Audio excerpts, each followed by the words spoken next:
Assalamualaikum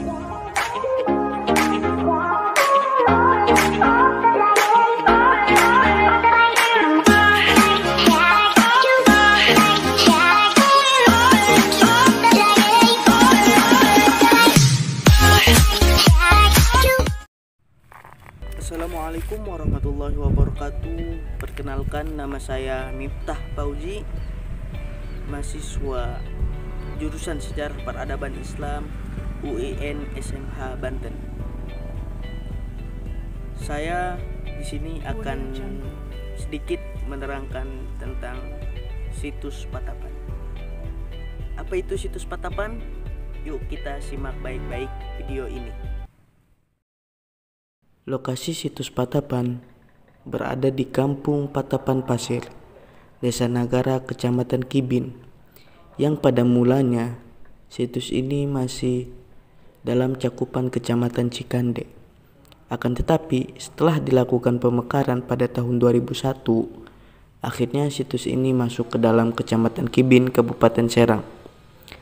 Lokasi situs berjarak 5 km ke arah selatan Jalan Raya Serang, Jakarta, atau sekitar 4 km dari pusat industri modern Cikande.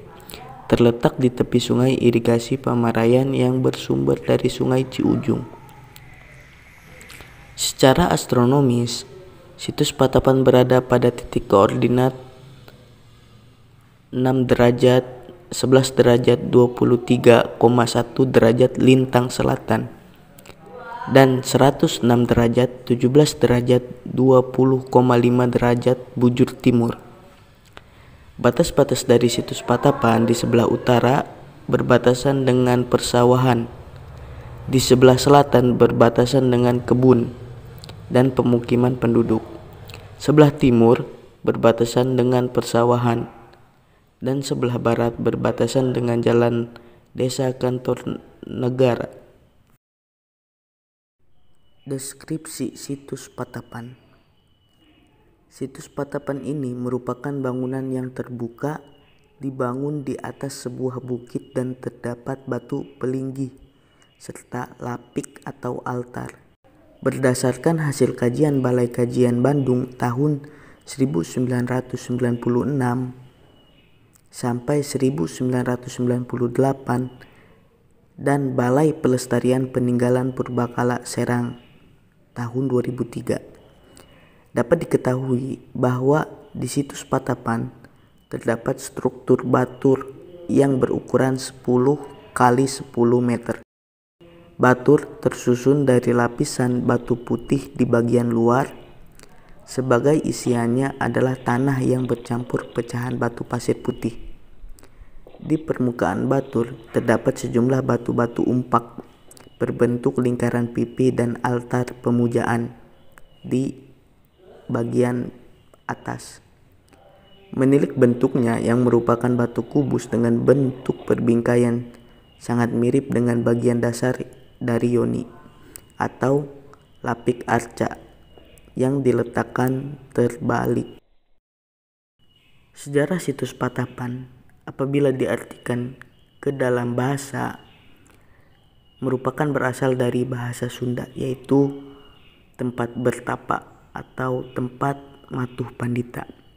Situs ini juga merupakan situs temuan baru pasca kemerdekaan, karena dalam buku inventaris kepurbakalaan yang disusun oleh N.J. Krom tahun 1914 di wilayah Kabupaten Serang tidak ditemukan yang namanya situs Patapan. Pada tahun 1991 sampai 1993, Suaka Peninggalan Sejarah dan Purbakala Serang melakukan upaya perlindungan dengan cara pemagaran situs Patapan. Baru pada tahun 1996, Balai Arkeologi Bandung melakukan peninjauan dan pemotretan yang ditindaklanjuti dengan penelitian pada tahun 1997 sampai dengan 1998. Pada tahun 2003, Balai Pelestarian Peninggalan Purbakala Serang melakukan studi teknis di situs Patapan. Dalam situs Patapan ada beberapa versi cerita rakyat. Nah, yuk kita simak baik-baik. Yang pertama, pada awalnya situs Patapan diduga sebagai tinggalan tradisi megalitik karena dari bentuk bangunannya menyerupai punden berundak yang lazim dijumpai pada bangunan peninggalan tradisi megalitik. Bangunan di situs ini diduga pula digunakan pada masa-masa berikutnya atau setelah ditinggalkannya masyarakat pendukung tradisi megalitik. Ketika pengaruh kebudayaan Hindu datang, bangunan di situs Patapan digunakan sebagai bangunan sakral. Bangunan ini dipergunakan sebagai tempat pengasingan diri atau tirakat. Hal semacam ini seringkali terjadi di berbagai daerah di Indonesia, dengan struktur bangunan terbuka dibuat pada bagian atas atau puncak sebuah bukit menyerupai bangunan punden. Pemilihan lahan bukit sebagai sarana spiritual diketahui berakar pada budaya prasejarah megalitik yang terpadu dengan konsep Meru atau gunung suci dalam agama Hindu dan Buddha.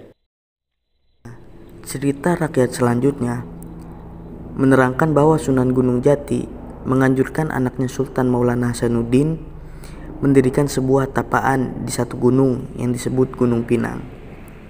Juga diceritakan bahwa Sultan Hasanuddin mempunyai kebiasaan bertapa. Dengan demikian, kebiasaan yang dilakukan oleh Sultan Maulana Hasanuddin dapat dimengerti bahwasannya situs Patapan dalam cerita rakyat yang berkembang di wilayah Serang disebut sebagai tempat bertapa, bahkan hingga ke masa Sultan Ageng Tirtayasa. Cerita rakyat juga bahwasannya situs Patapan ini dijadikan sebuah perkumpulan oleh para ulama dan santrinya. Fungsi dari situs Patapan sendiri sebelum dan setelah dilestarikan. Nah, yang pertama, fungsi situs Patapan sebelum ditemukan ataupun sebelum dilestarikan. Situs Patapan dijadikan sebagai tempat pemujaan, sebagai persembahan agama Hindu dan Buddha. Yang ketiga, mendinginkan logam. Yang keempat, tempat pelarian Prabu Pucuk Umun. Fungsi setelahnya, situs Patapan sekarang dipergunakan sebagai tempat ziarah pada malam Rabu dan malam Jumat. Yang kedua, tempat ibadah agama Hindu dan Buddha. Yang ketiga, sebagai destinasi wisata. Yang keempat, bisa dijadikan edukasi, tempat-tempat melakukan pembelajaran atau studi tour di situs Patapan. Yang kelima, sebagai tempat penelitian. Yang keenam, sebagai lokasi syuting. Yang ketujuh, sebagai pengambilan gambar. Nah, itulah video situs Patapan terkait lokasi, sejarah, deskripsi, dan fungsinya. Mungkin video kali ini kita cukupkan, mudah-mudahan bermanfaat untuk teman-teman sejarah, baik itu di UIN SMH Banten ataupun di universitas lainnya. Ya, saya Mirta Fauji pamit undur diri, kurangnya mohon maaf. Wassalamualaikum warahmatullahi wabarakatuh.